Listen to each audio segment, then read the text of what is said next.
Magandang araw po sa ating lahat. Sa last video natin, we discussed the functions and benefits of Ferndy. So sa video naman pong ito, sasagutin natin yung top 10 most common questions ng mga clients natin.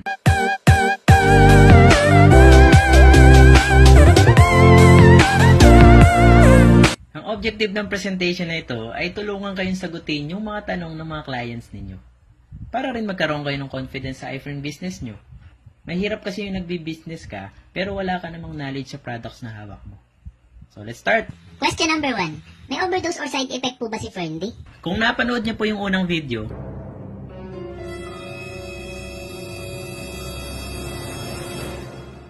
ang sagot po ay wala. Wala po siyang overdose or side effect. Pero, meron po siyang toxicity level.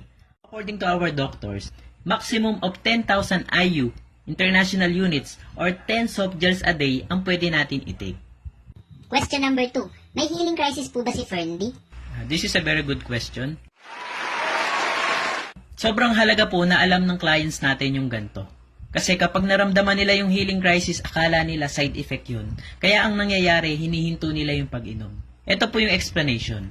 While taking Ferndy, part ng paggaling ay yung pakiramdam na bumabalik yung dati mong sakit.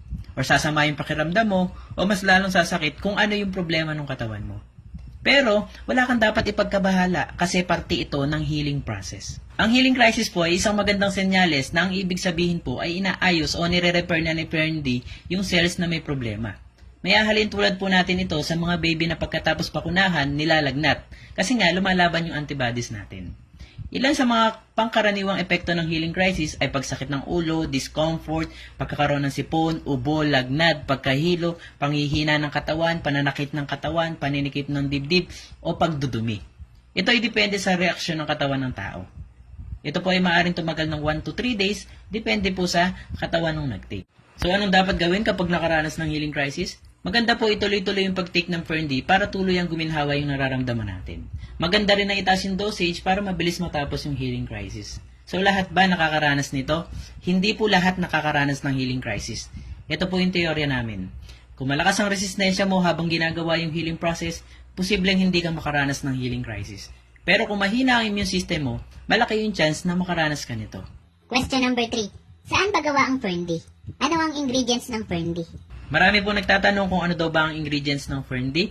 So base po sa ating mga narinig sa iba't ibang distributors, ang Ferndy ay nanggaling sa lanolin. Lanolin po na nakukuha sa lana o balahibo ng tupa.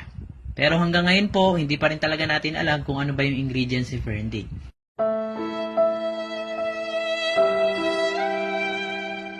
Siguro, para maiwasan na rin makopya ng ibang pharmaceutical company. Lalo-lalo na, first pure vitamin D3 po tayo sa Pilipinas. Number 4.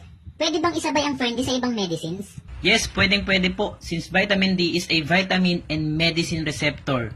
Ang gagawin ni vitamin D, ibuboost niya yung effect ng medicine at ng vitamins. Kaya po napakaganda po niyang isabay.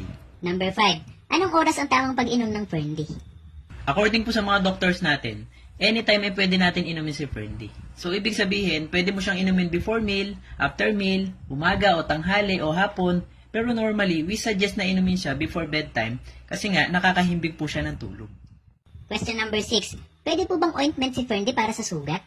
Pwede pong ipahid sa sugat si Ferndy para mabilis po yung paggaling. Sa ibang bansa po like US, ginagawa po talagang ointment si vitamin D para sa mga sakit-sakit sa balat. Question number 7. Ano po ang normal dosage ng Ferndy? Based dito sa table, iba-iba yung kanilang recommendation. Pero according to our doctors, ang recommended dosage para sa adult is 2,000 IU or 2 soft gels a day. Kung titingnan natin sa table, pasok siya doon sa recommendation ni Endocrine Society.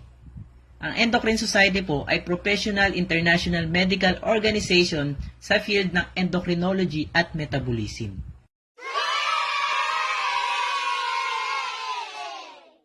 So, base dito, ito yung pinakasaktong dosage sa mga Pinoy. So, meron dyan for infants, for children, for adults. Question number 8. Ano po ang dosage kapag mayroong sakit? Sa pagbibigay naman po ng dosage sa mga taong may health concern, ito po yung binibigay natin na dosage na base po sa research, experience, at mga napagaling ng kapwa natin distributors. Pwede niyong bawasan, pwede niyong dagdagan, pero wag lang pong tataas ng 10 soft gels or 10,000 IU every day. Uulitin ko po, ito po ay base lamang sa aming research, experience at mga napagaling. Question number 9. Bakit wala sa drugstore si Ferndy? Since nasa multi-level marketing po tayo, hindi po ilalabas sa drugstore si Ferndy. Nang sa gayon po is kumita yung mga distributors, lalo na po yung mga umaasa lang sa benta-benta. So ganun po ka-fair yung system ni iFern. Dahil ang mission din ni Sir Tom is to share prosperity globally through entrepreneurship.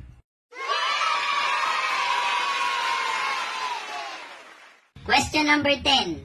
So yung question number 10 po is manggagaling sa inyo. If you have questions, comment lang po sa baba tapos try nating sagutin sa abot ng ating makakaya.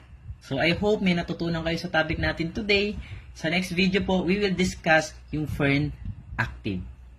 Thank you very much. Don't forget to subscribe and click the notification bell para ma-update kita sa mga susunod pang video. So iFern ako, mayaman kami, mayaman tayong lahat.